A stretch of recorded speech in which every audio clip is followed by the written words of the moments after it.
Hi there, Becky here from 168 Fitness. Over the past few weeks, I've been talking about how to achieve your health, fitness and weight loss goals before the end of the year or before Christmas.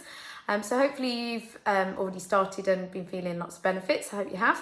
If not, make sure you do get started. This week is as good a week as any to make those changes and get started. You just might want to watch the first few videos from last month to get you on the right path. But this week I want to just give you a bit of kind of specific knowledge, but it's useful for sort of everyone, especially those that are looking to lose weight, or even if you're looking to maintain weight. But this is something that I work with my clients when I'm either writing a food plan for them or just giving them some general sort of nutrition / food advice to help them to manage their weight. So you may have heard about this before.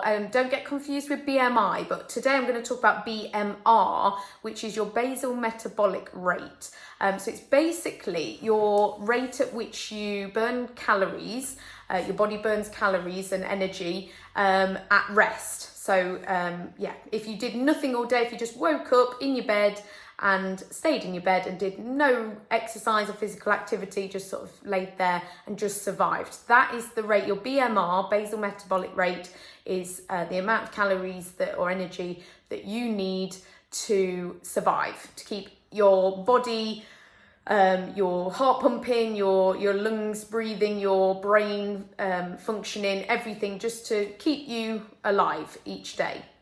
The quickest way, and the way that I just use it as a rough calculation, what I use to calculate this is it is your weight in kilograms times 25. Okay, and that just gives you a kind of a rough idea of what that calorie energy requirement is per day.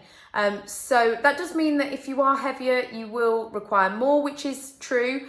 More calories you'd need at rest. Obviously, the more exercise you do, then you're going to need more calories kind of as well. But what I'm getting at, why I want you to work out your BMR this week is, especially if you're looking to lose weight, but also maintaining weight or even trying to put on weight, your BMR is really important. Now, if you're happy to go with my basic calculation, your weight in kilograms times 25, then go with that, because it's just a really simple way of doing it. It gives you kind of a rough guide of what you should be consuming each day.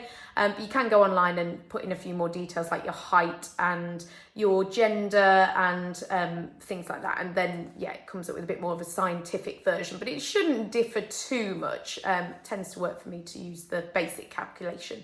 But once you know that number, then that is the absolute minimum amount of calories / energy you should be consuming per day. Now, why this is important is because a lot of people, when they're trying to lose weight, is they just drastically reduce the amount of calories, amount of food they eat per day, and on a regular basis as well.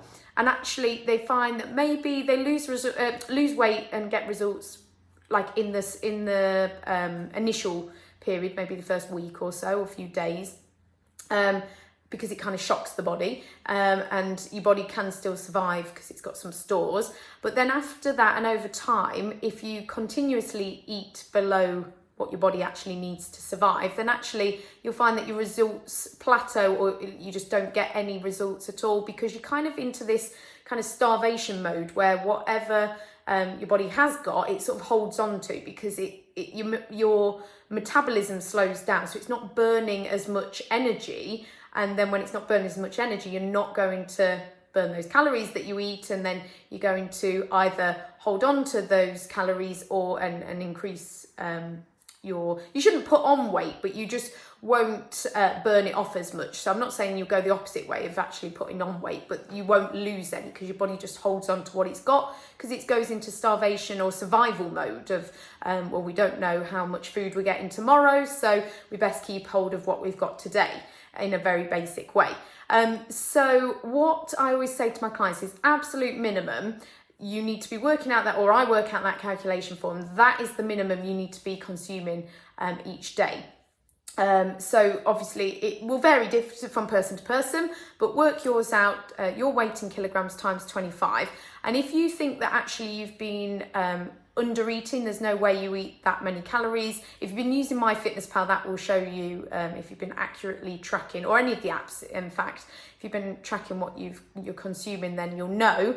But if you kind of look at that number and think, whoa, I'm not anywhere near that, I'm sure, because you're not making time for food, or you're just not much of an eater, and you're not seeing the results as well. That's the key thing. If you are seeing results, then you can perhaps discard what I'm saying, and maybe you are eating enough and your body's happy with what you're doing. So just kind of carry on as you are. But if you are not seeing results and you're looking to lose weight and you think perhaps you're not eating enough, then calculate that number. Use something like MyFitnessPal, or keep a log of your energy intake via some kind of app, or writing it down, working it out yourself.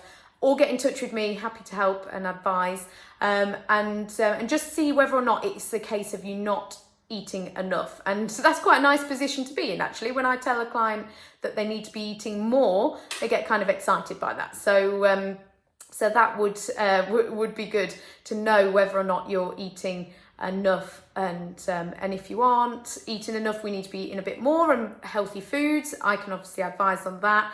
And if you are eating enough, then carry on, and maybe we need to be looking to do a bit more exercise as well to burn off those extra calories and get that deficit. So so hopefully that makes sense. If you need anything clarifying, or you want my advice or extra help, then please do get in touch. But I'll be back next week with some more top tips to achieve your goals before the end of the year.